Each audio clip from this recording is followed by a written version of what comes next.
नमस्कार, मैं हूँ सुरभि सिंह और आज हमारे साथ हैं आकाश। तो आज हम बहुत ही संवेदनशील मुद्दे पर बात करने वाले हैं कि हमेशा ही कूपर हॉस्पिटल क्यों।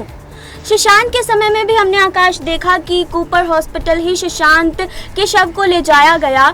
वहीं सिद्धार्थ शुक्ला के समय में भी हमने देखा कि सिद्धार्थ शुक्ला के शव को भी कूपर हॉस्पिटल में ही ले जाया गया। तो सवाल ये है कि आखिर कूपर हॉस्पिटल ही क्यों? तो आप इस पर क्या कहना चाहते हैं? देखिए सुरभि, इसके लिए मैं ये कहना चाहूँगा, सबसे पहले तो बहुत बहुत धन्यवाद, आप मुझे मौका दे रही हैं। देखिए, कूपर हॉस्पिटल को लेकर जो सवाल हैं वो शुरू से ही उठते रहे हैं।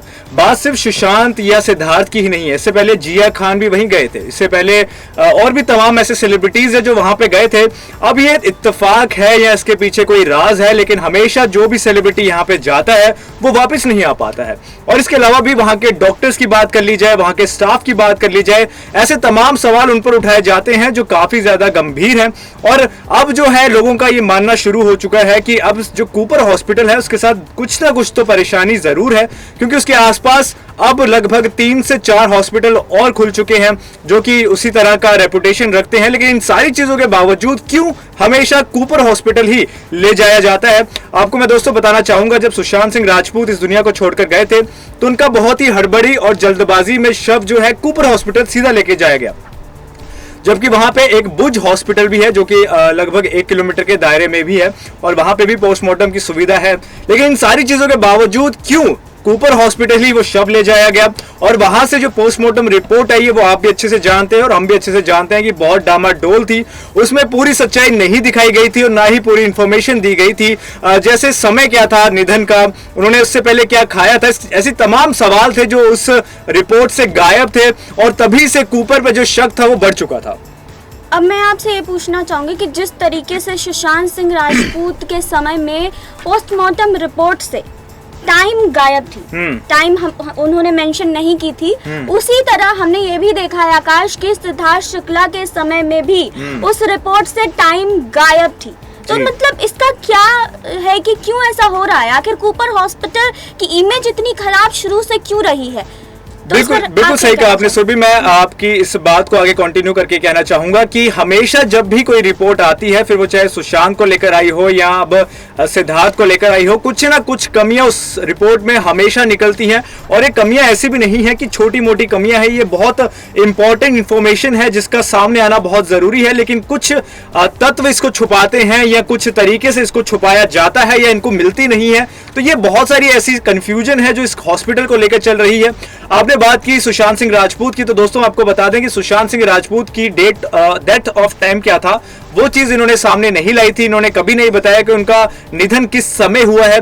इसके अलावा आपको बता दें दोस्तों कि उन्होंने क्या खाया था। कईयों का मानना था कि उन्होंने जूस पिया था, उससे पहले कईयों का मानना था कि उन्होंने ओट्स खाए थे। तो ये भी चीज उन्होंने क्लियर नहीं की कि उन्होंने दरअसल खाया क्या उनके ड्रिंक में या उनके फूड में किसी तरह की कोई मिलावट की गई, उसको जहरीला बनाया गया। तो ये बहुत सारे ऐसे सवाल थे जो कूपर हॉस्पिटल नहीं दे सका, जबकि यही इनका काम था।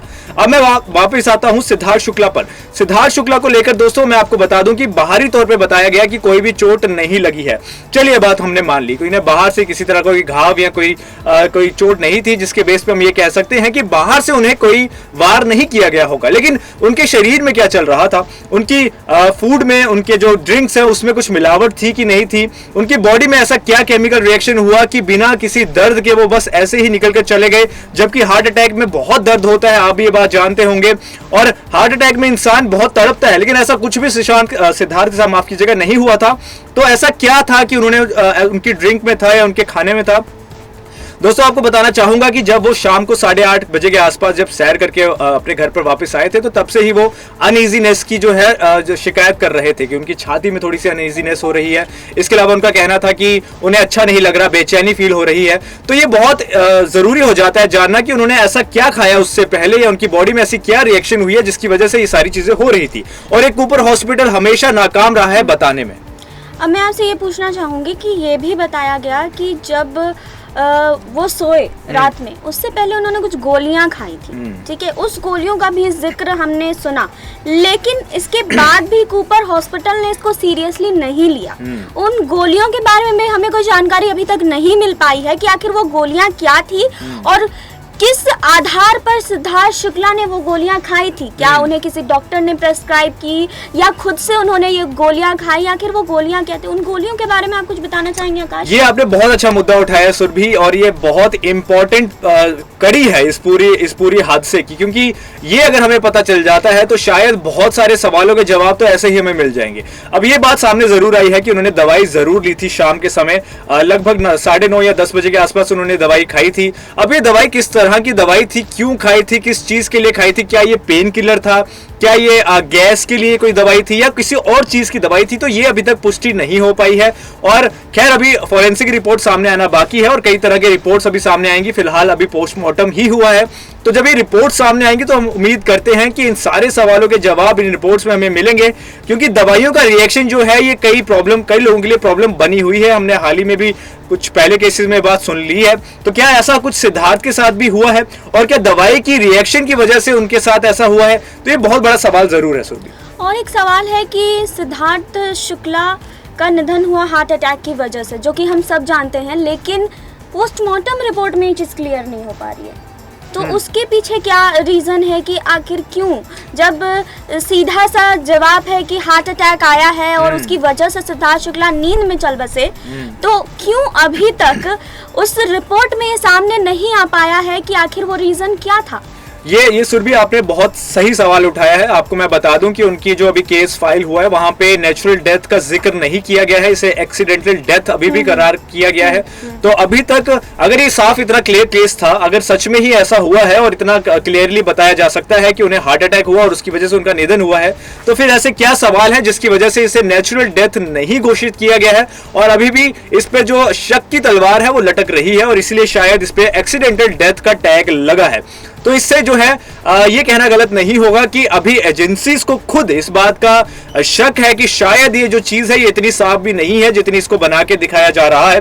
हो सकता है कि इसके पीछे भी कोई बड़ी साजिश हो, कुछ शक्तियों का हाथ हो, कुछ इस तरह के लोगों का हाथ हो जो अभी तक बहुत सफाई से इस चीज को छुपाने में कामयाब रहे हैं। तो दोस्तों ये कहना गलत नहीं होगा कि अभी भी इस पूरे सवाल पे कई जवाब है जो हमें ढूंढना जरूरी है और हम इसे अभी भी ये करार नहीं कर सकते हैं कि ये एक सिंपल नेचुरल डेथ हुई है। अब मैं आपसे एक और आखिरी सवाल पूछना चाहूंगी आकाश, कि सुशांत के निधन और सिद्धार्थ के निधन के बाद जिस तरीके से शव गई कूपर अस्पताल में, उन दोनों के निधन की सिमिलैरिटीज बहुत ज्यादा हैं जो कि हमने देखी है, तो उस पर आप कुछ एक लाइन कहना चाहें, बोलना चाहें तो आप बता सकते हैं। देखिए सुरभि, ये अब कईयों का तो कहना है कि इत्तेफाक है और मुझे भी शायद इसे इत्तेफाक ही कहना होगा, लेकिन कितने इत्तेफाक होंगे ये मुझे थोड़ा सा डाउटफुल रहता है। कूपर हॉस्पिटल के साथ आखिर इतने सारे इत्तेफाक हो कैसे रहे हैं? हर कोई वहां जो जाता है वो वापस नहीं आ पाता। एक इत्तेफाक, दो इत्तेफाक, लेकिन तमाम इतने जब हम खबरें सुन लेते हैं तो थोड़ा सा शक का जो दायरा है वो जरूर बढ़ जाता है और कहीं ना कहीं सवाल उठने लग जाते हैं कि क्या कूपर हॉस्पिटल की मैनेजमेंट में कोई इश्यूज है? क्या वहां पे कुछ ऐसी पावर्स हैं जो अपने हिसाब से काम करवाती हैं? क्या वहां पे ऐसे लोग बैठे हुए हैं जो पूरी मैनेजमेंट को या पूरे हॉस्पिटल को किसी तरह से इफेक्ट कर रहे हैं? तो ये बहुत सारे सवाल अब कूपर हॉस्पिटल पे उठना शुरू हो चुके हैं और इनके जवाब ढूंढने पड़ेंगे, क्योंकि ऐसे कितने लोग होंगे जो जाएंगे और उसके बाद जो कंसर्न अथॉरिटीज है उनको समझ आएगा कि भैया इस हॉस्पिटल में सच में कोई परेशानी है और इस हॉस्पिटल की तहकीकात करना बहुत जरूरी हो चुका है। तो ठीक है दोस्तों, आज हमने जाना कि आखिर कूपर हॉस्पिटल में सारे शव जो है वो क्यों लेके जाए जाते हैं। इनका जवाब तो शायद अब भगवान ही जाने। फिलहाल हम और आकाश आपसे विदा लेते हैं। आप बने रहिए हमारे साथ, लाइक कीजिए, सब्सक्राइब कीजिए, जुड़े रहिए हमारे साथ।